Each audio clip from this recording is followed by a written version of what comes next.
Hello बच्चों, कैसे हैं आप सभी लोग। आज हम बात करेंगे 26 नवंबर को क्या क्या हुआ है, कैसे कैसे केसेस बने हैं, क्या क्या चीज़ें हुई हैं। तो अगर हम 26 नवंबर की बात करते हैं तो एक इवेंट हम अपनी लाइफ से कभी नहीं भूल सकते जो सन 2008 में हुआ था, जिसको भारत में मुंबई टेरर अटैक के नाम से जाना जाता है। ये एक ऐसा इंसिडेंट हमारे देश में हुआ था जिसने पूरे देश को हिला दिया था। कहा जाता है मुंबई टेरर अटैक के बाद ही हमें पता चला हमारी आईबी अकेले काम नहीं कर सकती, तो हमें नेशनल इन्वेस्टिगेशन एजेंसी एनआईए को प्रिपेयर करना पड़ा। एसटीएफ हमने स्पेशली बनाई, एटीएस हमने स्पेशली बनाई। हमने ये सब इसलिए बनाई कि हम चाहते थे कि जो टेररिस्ट एक्टिविटीज़ हैं उनके लिए हम पहले से प्रिपेयर हैं। हमने ये कोशिश की जो एनएसजी के कमांडोज हैं उनको हम ऐसा करें कि उनके लिए कई सारे चेक पोस्ट बना दें कि वो आसपास हमेशा इमरजेंसी में हमें मिले। तो बहुत सारी चीज़ें हमारी पॉलिटिक्स में बदली, हमारी डिफेंस में बदली, हमारी डेमोक्रेसी में बदली। तो 2008 में एक्चुअली हुआ क्या था, इसे मुंबई टेरर अटैक के नाम से क्यों जाना जाता है, यहाँ ऐसे कौन कौन से इंसिडेंट हुए थे जो लोगों को नहीं पता, और ये इंसिडेंट्स हैं क्या, इसके बारे में है आज की ये टेरर अटैक की कहानी।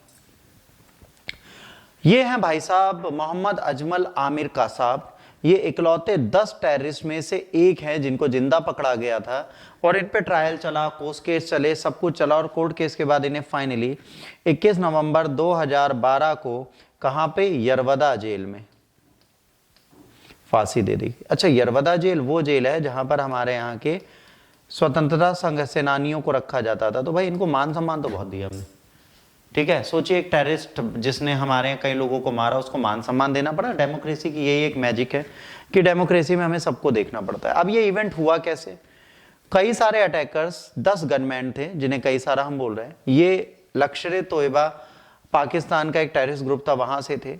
ये बोट से इंडिया के अंदर घुस जाते हैं फिशरमैन को मार के और कस्टम ऑफिसर्स को मार के। तो पहली बार हमारे यहाँ अटैक होता है किससे, सी रूट से, और गेटवे ऑफ इंडिया से ये इंडिया के अंदर घुस जाते हैं। ये हमें क्लियर बताता है कि अभी भी हम अपने सी रूट पे सिक्योर नहीं है।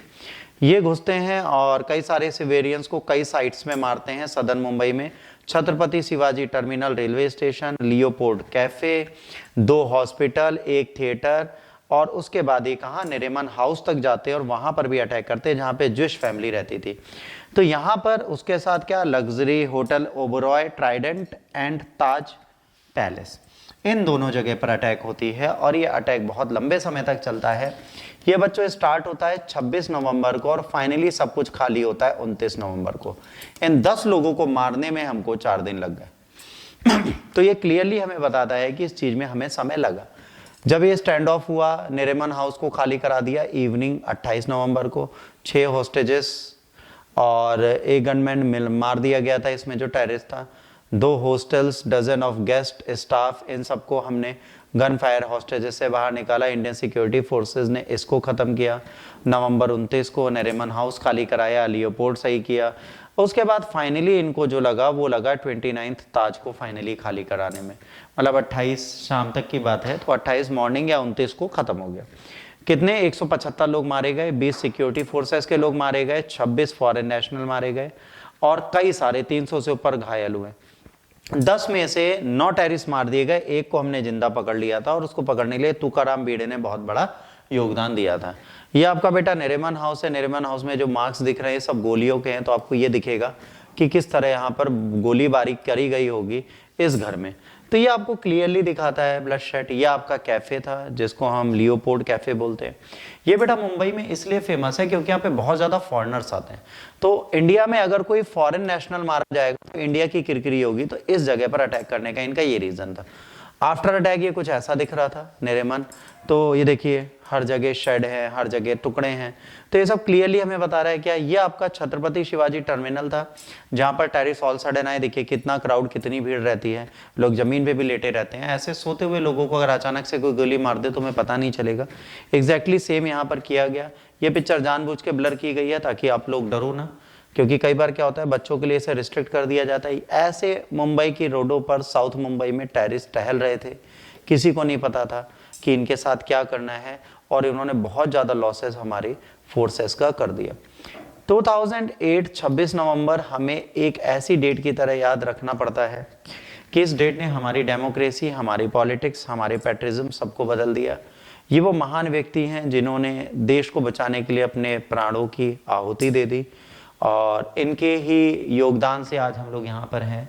अगर ये लोग निस्वार्थ भाव से सेवा नहीं करते तो शायद आज हमारे देश में टेररिस्ट अटैक्स और बड़े होते। बट इसने ये बताया कि इंडिया फर्स्ट जो नेशनल फीलिंग है वो हर व्यक्ति के पास हमेशा रहती है, इसको हम ख़त्म नहीं कर सकते। इन सबको कभी भी अगर 26 नवंबर आएगा तो ऐसे नामों और ऐसे फेसेस को हमें याद करना पड़ेगा। आईपीएस रैंक के ऑफिसर्स जो लग्जरियस लाइफ जी सकते थे वो भी देश सेवा के लिए अपने प्राणों की आहुति देने को तैयार रहते हैं। और जब इसको स्क्रॉल कर रहा था तो एक लाइन दिखी जो थोड़ी मुझे अच्छी लगी, let's not have more bloodshed, अब और खून ना बहाए, but that doesn't mean that we tolerate always. कह रहे अब और खून बहाने की जरूरत नहीं है, पर इसका मतलब ये नहीं है कि हम हमेशा बर्दाश्त करेंगे। देश हित के लिए जिन्होंने बलिदान दिया उनको जय हिंद। और अगर आपको ये वीडियो अच्छा लगा तो प्लीज़ लाइक शेयर सब्सक्राइब करना ना भूलें। तब तक के लिए god bless you all, take care, जय हिंद, वंदे मातरम।